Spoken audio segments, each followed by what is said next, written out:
Around the oak table sat lawyers and bankers' pens hovering over contracts worth $420 million. Every gaze turned toward me, as if I had already been erased. "Evelyn, sit down, hand over your files, and walk out." The words cracked across the Denver boardroom like a whip. Nathan Hale, CEO of Argent Dynamics, didn't even bother lowering his voice. I didn't argue.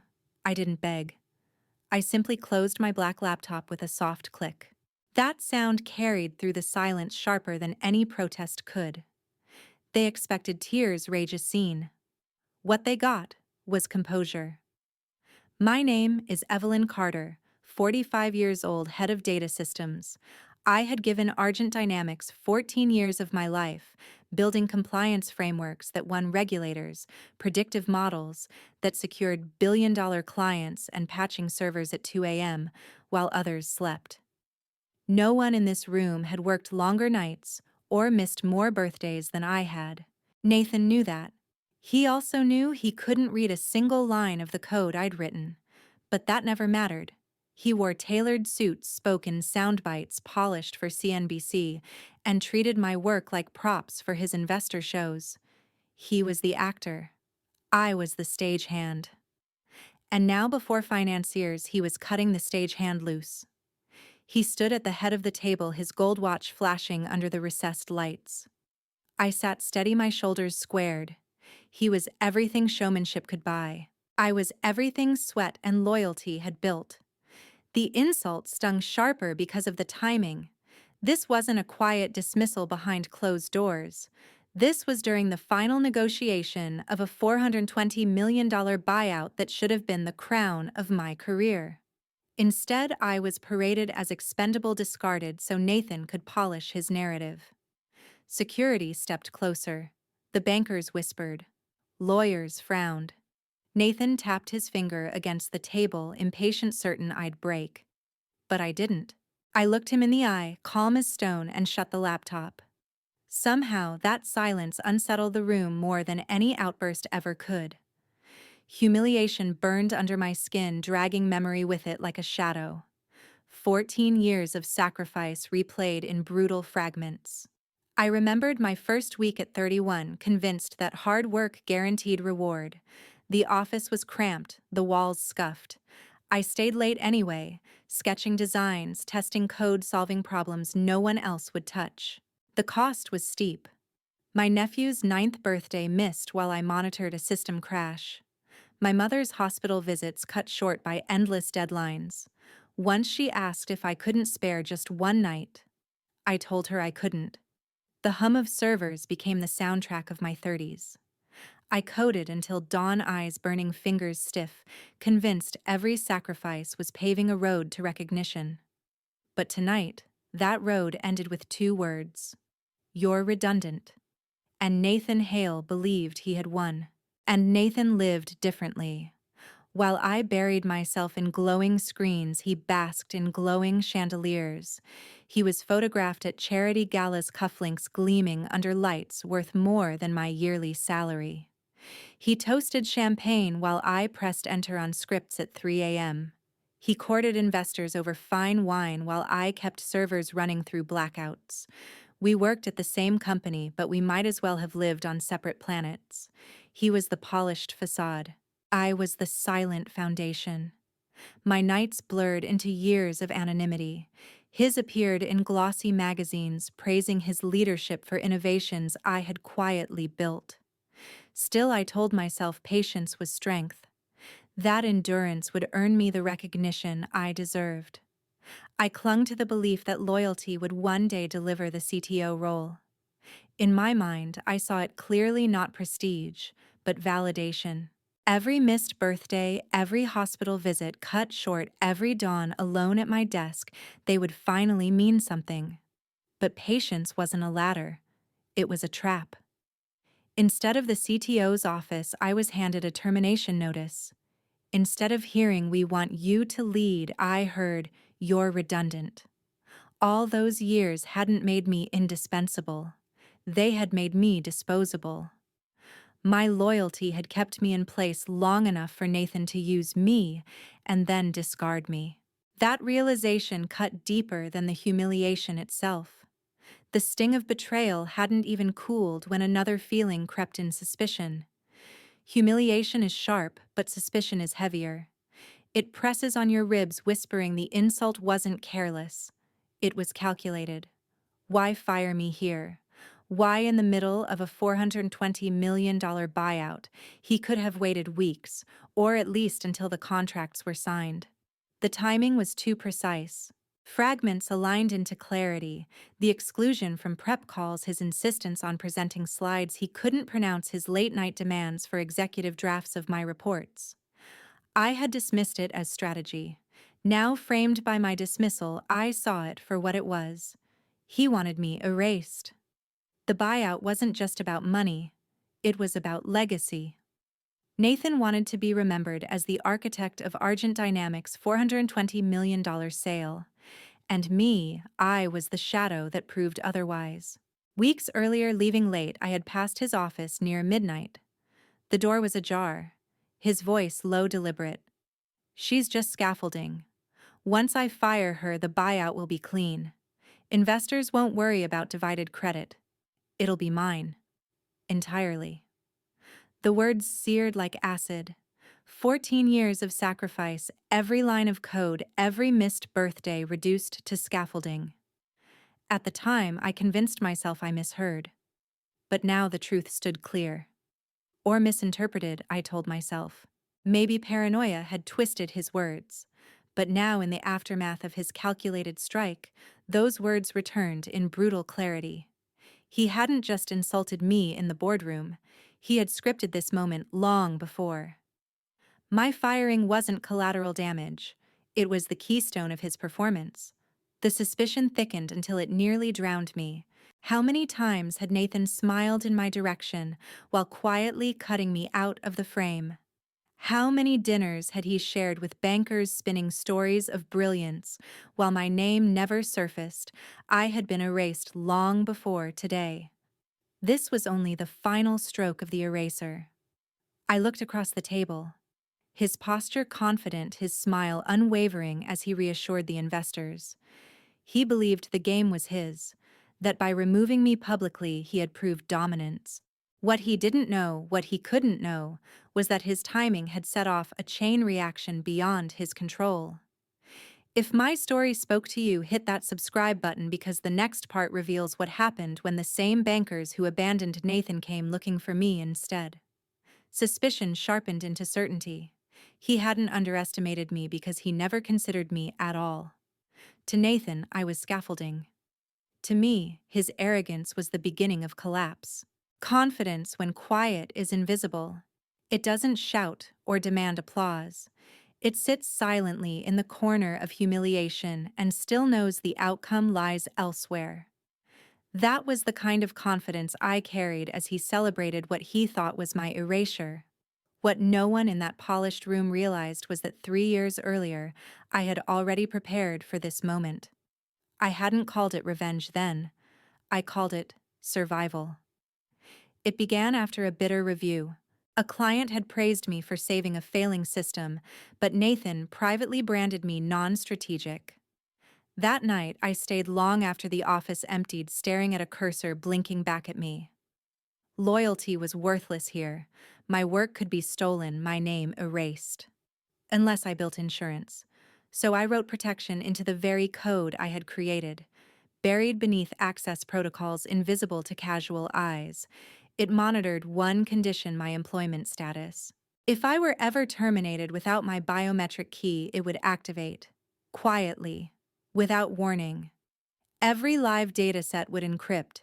Files tied to active deals would vanish. Contracts would dissolve into gibberish. Archives would lock themselves away. Only I could restore them. Nathan's favorite boast, our triple redundancy, was no defense. I built the code to sweep backups, mirrors, even cold storage. Erasure without trace. Not with a message, not with a scar. Just disappearance. For 3 years, I carried that secret like armor while Nathan polished his speeches. He flaunted his empire, never knowing it rested on a system that answered only to me. That was my quiet confidence. And now, as I replayed Nathan's smug declaration of redundancy in front of the bankers, I felt my confidence harden. He thought he had erased me to make the buyout clean. What he didn't know was that his signature on my termination order had already triggered the safeguard I had hidden 3 years earlier. The humiliation still burned, but it softened under the secret I carried. Nathan believed he had won. In reality, he had just detonated the silent mechanism that would unravel every promise he had made to the investors. Even the backups he bragged about so often were already gone. The first crack appeared in silence. At the far end of the table, a banker frowned at his laptop, tapping the trackpad twice. His colleague leaned over, brows furrowing as the valuation file froze mid-slide. A ripple of confusion spread. Where did the projections go? Another banker muttered, clicking again, only to watch the spreadsheet gray out, numbers evaporating into blank cells. Fingers struck keys harder, as though force could summon data back from nothing. I stayed still, hands folded, watching expectation sour into unease. This was the moment I had known would come, the moment the system Nathan thought he owned revealed its true allegiance. Nathan reacted too quickly. He laughed, rising from his chair with the polished confidence of a man trained to bluff through collapse. "Nothing serious," he said smoothly. "Just a server hiccup." But bankers don't gamble millions on promises. They invest in data. And right now, the data was gone. "Server hiccups don't erase valuation reports," one lawyer said flatly, snapping his folder shut. His tone carried the weight of someone used to slicing through pretense. Nathan's smile stretched wider, desperation hiding behind his teeth. "Our infrastructure is solid. Triple redundancy. Everything will be restored in minutes." I almost laughed myself. Those words, paraded at every conference, were built on an illusion I had dismantled the moment his pen touched my termination order. The head of IT slipped into the room, pale and hurried. He leaned down, whispering into Nathan's ear. I studied Nathan's face as the words landed. For a fraction of a second, his polished mask, cracked jaw, tightening eyes flashing wide before control returned. "Biometric key," I heard the IT manager murmur. "The system is asking for her biometric key. Without it, nothing can be unlocked." Nathan straightened sharply. "Irrelevant. Just a glitch." His dismissal came too fast, too sharp. The bankers noticed. My pulse slowed, steady, deliberate. The earlier sting of humiliation had already begun to fade, replaced by certainty. The trap was closing, and Nathan Hale was the only one in the room who knew it. "Show us the final valuation folder." Now. The demand cut through the air. That folder was the heart of the deal, the compliance trail, audited projections, client contracts. Without it, the $420 million buyout was nothing but smoke. Nathan's posture wavered. He gave a stiff nod to IT. All eyes turned toward the projection screen. The folder appeared. A collective breath hung in the room. One click. Nothing. The folder was empty. White bare. Not a single document remained. In the corner, a timestamp blinked clearly, 9:15 a.m. The exact moment Nathan had signed my termination. Silence followed, heavier than whispers, pressing against the walls like a storm waiting to break. Nathan's throat tightened, his hand gripping his chair as though it could anchor him. A lawyer broke the silence, sharp and certain. "This isn't an error." He jabbed his finger at the timestamp. "This happened deliberately." That one word cracked the room wide open. Investors murmured, eyes narrowing not at me, but at Nathan. Until now, humiliation had been mine. I was the scapegoat, the redundancy. But one empty folder shifted everything. "Redundancy doesn't erase audited files," another lawyer muttered loud enough for all to hear. Nathan forced a smile that looked more like a grimace. "Gentlemen, please, we have backups. Triple redundancy. Remember?" He clung to the phrase like a lifeline, but IT began pulling the backups. One by one, screens blinked with the same result: empty directories, corrupted chains, the same timestamp. The investors leaned back, lips pressed, thin patience fraying. "This is unacceptable," a banker said coldly. "We are hours from signing and you can't produce verified files," Nathan stammered, reaching for his polished lines, but the words caught in his throat. His cadence of control cracked, desperation bleeding through. I stayed silent, my hands folded. The system I had built was already speaking for me louder than I ever could. The silence broke again, this time harsher. "We don't pay for glitches," one banker snapped. His palm slammed the table. Nathan flinched. His mask of composure slipped further.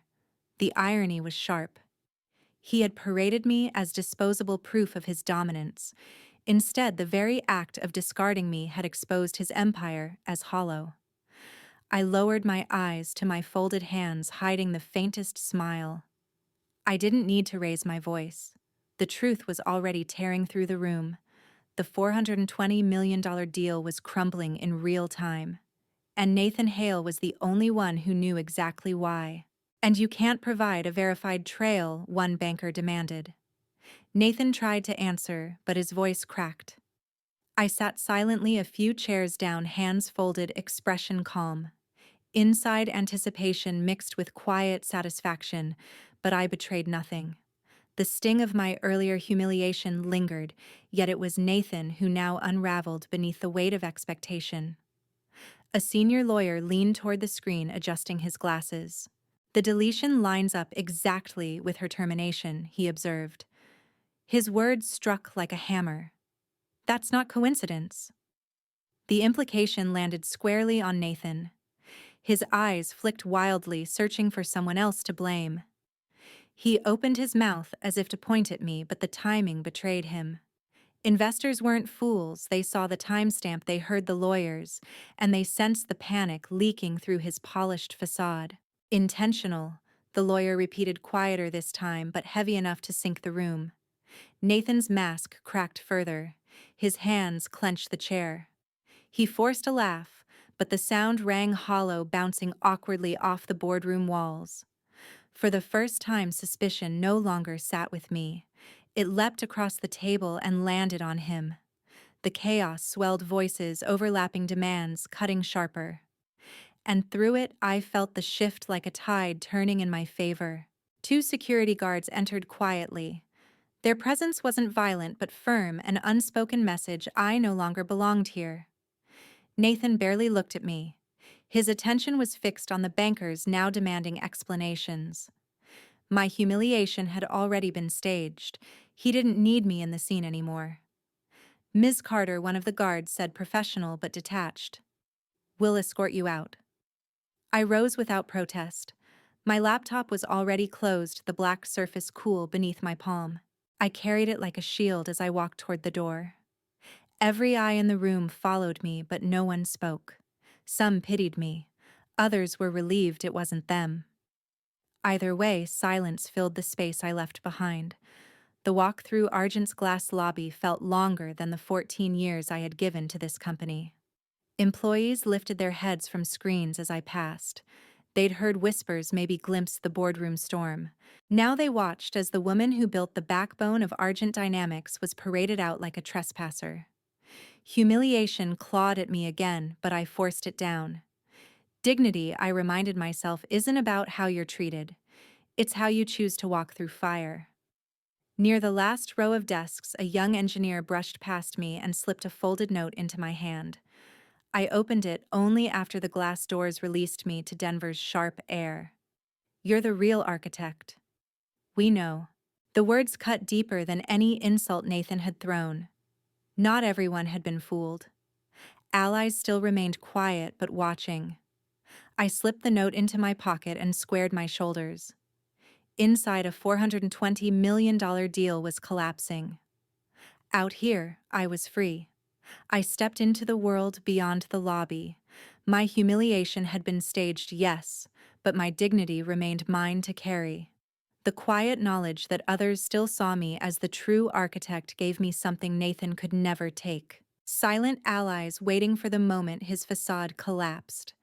The Denver air felt sharper, almost foreign, for the first time in 14 years. I stood on the street without a badge clipped to my blouse, without deadlines pressing on my shoulders.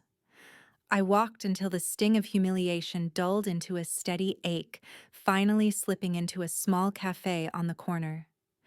The place was ordinary chipped tables, the hiss of an espresso machine muted jazz overhead. Yet in that ordinariness, I found something I hadn't felt in years' distance. I chose a corner table, set my black laptop down, and ordered nothing more than coffee. When I opened the newsfeed on my phone, the headline hit like a jolt. Argent Dynamics buyout paused amid data discrepancies. I read it twice, then a third time, the words settling like quiet justice. The deal had been pitched as flawless, inevitable. Now it was stumbling, its foundation cracking, and I knew exactly why. A photo showed Nathan flanked by bankers. His smile strained his suit, rumpled. The caption read, "CEO assures partners technical issues will be resolved within hours." But I knew better. Hours would change nothing. His own signature had triggered the code, and there was no undoing it. I leaned back, cradling the warm mug in my hands. Vindication didn't roar. It arrived quietly, like the first breath after drowning. For 14 years, I carried the weight of invisibility. Now the cracks were showing, not in me, but in him. The cafe hummed around me. Students hunched over laptops, a mother rocked a stroller, two men argued over sports scores. None of them knew that just blocks away a multi-million-dollar empire was unraveling. None of them knew the woman sipping coffee had set it in motion. My phone buzzed. A message lit up from a former colleague who had left months earlier, tired of Nathan's arrogance. "You won't believe this. He's in the server room, losing it, screaming at IT to undo everything." I smiled faintly.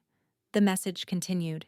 "He keeps repeating, 'We're doomed if she doesn't reverse this.'" I could almost hear his voice, stripped of polish, echoing in panic against server racks. The man who prided himself on control reduced to begging machines for mercy. I took another sip of coffee. Not triumph, not yet, but vindication, quiet and undeniable, was rising like a tide. Polished actor that he was, Nathan leaned on every ounce of showmanship to claw back control. Later, I learned he pulled one of the investment banks aside, ushering their representatives into a smaller conference room away from the others. His voice, once strained with panic, smoothed into something resembling confidence. "We can move forward," he insisted, sliding a USB across the polished table. "Yes, there were disruptions, but the partial files remain intact. The projections are here. The core models, too. The rest will be restored in days." The bankers hesitated. Billions aren't wagered on partial truths, but Nathan's charm was persistent. He leaned in, voice lowered, promising oversight, exclusive guarantees, even favorable terms if they simply held steady. For a moment, it almost worked. One representative nodded as if to say perhaps. That flicker of agreement was the illusion of victory Nathan needed. His shoulders squared, his words bolder. "This is a minor setback. By tomorrow, the narrative will be clean again. The buyout will proceed. You'll remember that I carried it through." But fear betrayed him. His fingers tapped nervously against the table. His pen spun in restless circles. The smallest request shattered his illusion. "We'll need the compliance records before we commit," a banker said flatly. "Without them, nothing moves." Nathan froze. His mouth opened, but no words came. He scrambled, motioning for IT to bring up the files, forcing a smile as though it were routine. But when the system opened, the truth blazed across the screen. The compliance archive was gone. Not corrupted. Not delayed. Gone. Every audit trail, every signed verification, every safeguard investors needed, vanished into the same void as the valuation folder. The timestamp glared back, 9:15 a.m., the moment he had fired me. Silence fell heavier than before. Bankers' expressions hardened, hesitation gone. "This isn't salvageable," one said coldly, sliding the USB back across the table.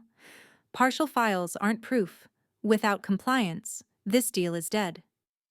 The false victory collapsed. Nathan's voice cracked as he stammered backups. There must be backups. His eyes darted toward IT, but they only shook their heads powerless. Empty directories glowed back at them.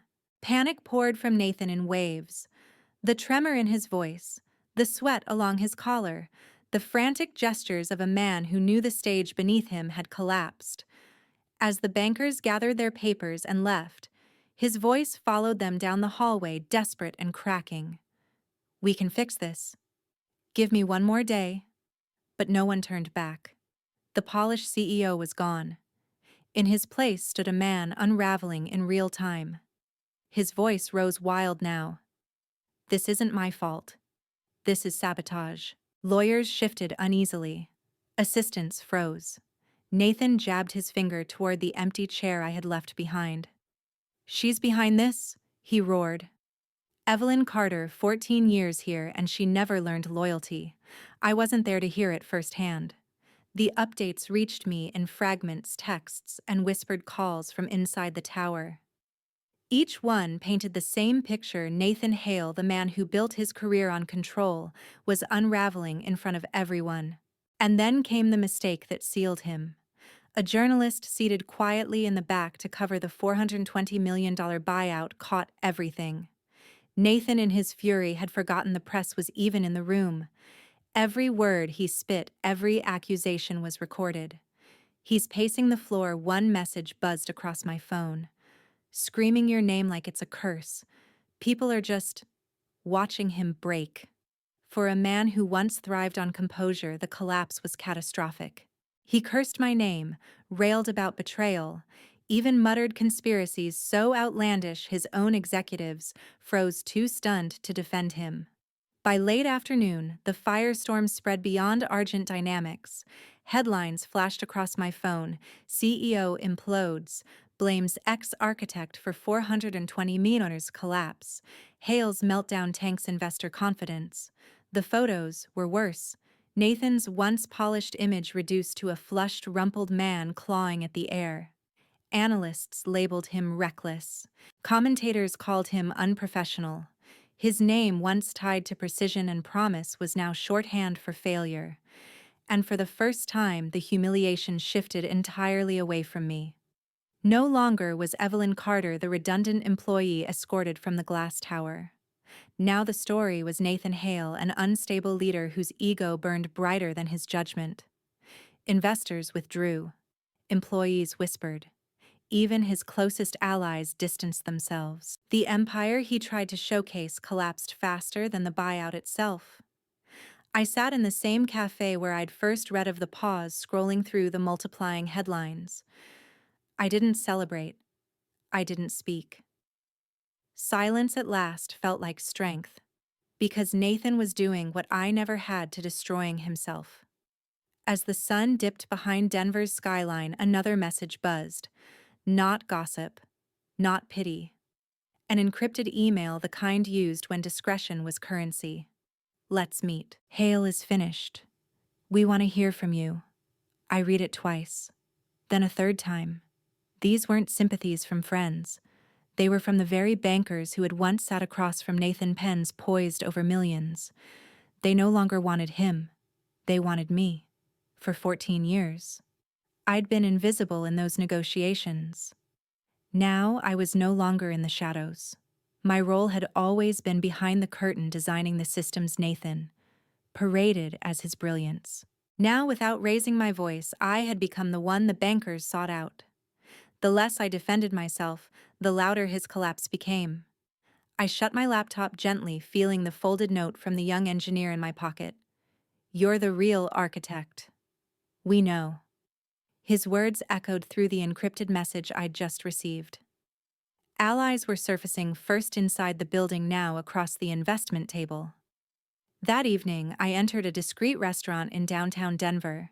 The bankers' suits were immaculate, but their eyes carried urgency. We never fully trusted him when admitted. His confidence always felt staged. But your absence today said more than words could. Another leaned in. The systems failed the second you left. That wasn't coincidence. The real backbone of Argent Dynamics was never Nathan. I listened silently. My quiet was no longer weakness. It was strategy. They admitted what I had always known: Damien was the face, but I had been the foundation. He's finished one, banker said. But this doesn't have to end the company if we talk to the right person. If we talk to you. Their validation was a currency I had once begged for. Now it came unbidden as his empire cracked around him. I didn't rush to answer. Power is patient. Days later, Damien's forensic team unearthed the truth. The catastrophic deletions hadn't come from sabotage. They had been triggered at 9:15 a.m., the moment he signed my termination. My insurance code had executed flawlessly. His arrogance had activated his own undoing. Witnesses said he went pale, whispering, "I did this. I signed it." The man who once strutted as a visionary was undone by the weight of his own hubris. Weeks later, I sat in a sunlit cafe signing a consulting agreement offered by the same banks that had abandoned him. Each signature reclaimed years of stolen dignity. No applause, no spectacle, just freedom in ink and coffee. I pulled out my phone and stared at a photo from my first day at Argent Me at 33, smiling with my badge full of faith in loyalty. I smiled back at her, weary but resolute. No more. Loyalty doesn't guarantee dignity. You must claim it yourself quietly, fiercely when needed. Damien's empire collapsed under arrogance.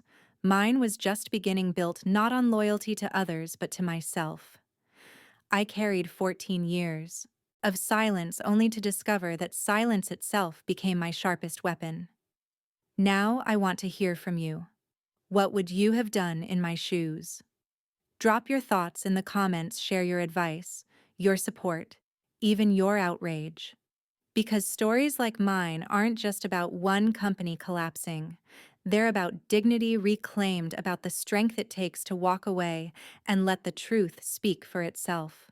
And if you take anything from my journey, let it be this: never let someone else define your worth.